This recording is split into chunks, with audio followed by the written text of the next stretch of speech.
अध्याय 3। ही शरीरी संत। पिताजी, यदि मैं बिना किसी दबाव के घर लौटने का वचन देता हूँ तो क्या दर्शन यात्रा के लिए बनारस जा सकता हूँ? मेरी यात्रा प्रेम में पिताजी शायद ही कभी बाधा बने। पिताजी ने मेरे अनुरोध पर यथोचित विचार करने का वचन दिया।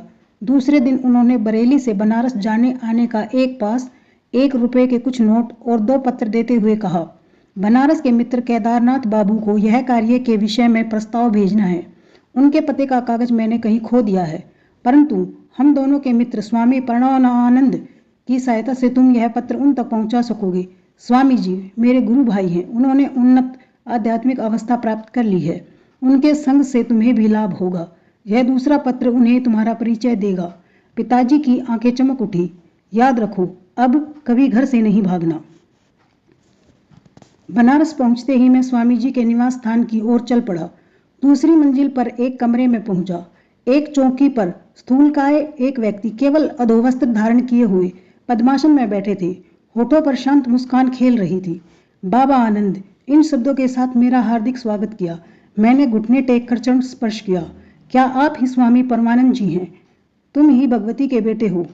इससे पहले कि मुझे अपनी जेब से पिताजी का पत्र निकालने का अवसर भी मिलता, उनके शब्द निकल चुके थे। चकित होकर मैंने पिताजी का उनके लिए दिया हुआ अपना परिचय पत्र निकालकर उनके हाथ में दिया, जो अब निरर्थक जान पड़ता था। केदारनाथ बाबू को मैं अवश्य ढूंढ निकालूंगा। संत ने पुनः अपनी अंत्यदृश्य दृष्टि से विषम्य होकर कहा। उन्होंने पत्र पर एक दृष्टि डाली और मेरे पिताजी के संबंध में कुछ उद्गार करते व्यक्त किया। मुझे 2 पेंशनें मिली हैं। एक तुम्हारे पिताजी की सिफारिश से, जिनके अधीन में रेलवे में कार्य करता था। दूसरी मेरे परमपिता के अनुग्रह से, जिनके लिए मैंने अपने जीवन के सांसारिक कर्तव्यों को पूर्ण कर लिया है। मुझे यह कथन अपने दिल के निकट लगा।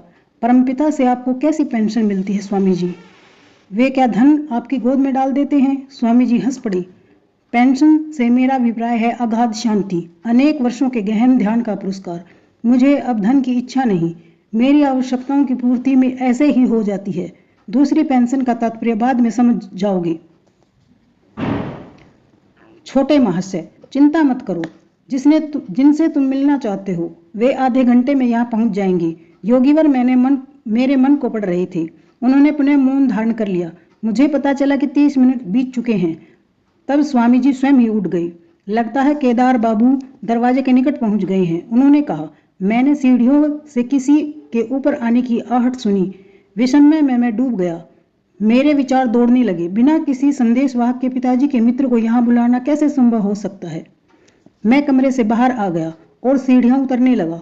गौरवपूर्ण व्यक्ति से मेरी भेंट हुई। वे जल्दी में लग रहे थे। क्या आप केदारनाथ बाबू हैं? मेरी आवाज में उत्तेजना थी। हाँ, और तुम भगवती के बेटे हो ना, जो यहाँ मेरी प्रतीक्षा कर रहे हो? वे मुस्कुराए। महाशय, पर आप यहाँ कैसे आए? 1 घंटा पहले मैंने गंगा स्नान समाप्त किया ही था कि स्वामी परमानंद मेरे पास पहुँच गए। पता नहीं उन्हें कैसे पता चल गया कि मैं वहीं था। भगवती का बेटा मेरे घर पर तुम्हारी प्रतीक्षा कर रहा है। उन्होंने कहा, तुम मेरे साथ चलोगे? मैं खुशी से तैयार हुआ। हम लोग चलने लगे, किंतु खड़ाऊ के बावजूद स्वामी जी मुझे पीछे छोड़कर आगे निकल गए। फिर परमानंद जी के रुककर मुझसे पूछा, मेरे घर पहुंचने में कितना समय लगेगा? मुझे अभी कुछ और काम है। उन्होंने एक रहस्यमयी दृष्टि मुझ पर डाली। मुझे तुम्हें छोड़कर जाना होगा। तुम सीधे मेरे घर पहुंच जाओ, जहां मैं और भगवती का बेटा तुम्हारी प्रतीक्षा कर रहे होंगे। वे तेजी से निकल गए। मैं जितना तेज चल सकता था उतना तेज चलकर यहाँ पहुंचा। केदारनाथ बाबू के इस कथन से मैं और भी हतबुद्धि हो गया। मैंने उनसे पूछा कि वे स्वामी जी को कब से जानते थे।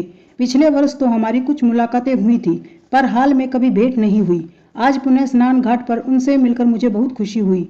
मुझे विश्वास नहीं हो रहा है।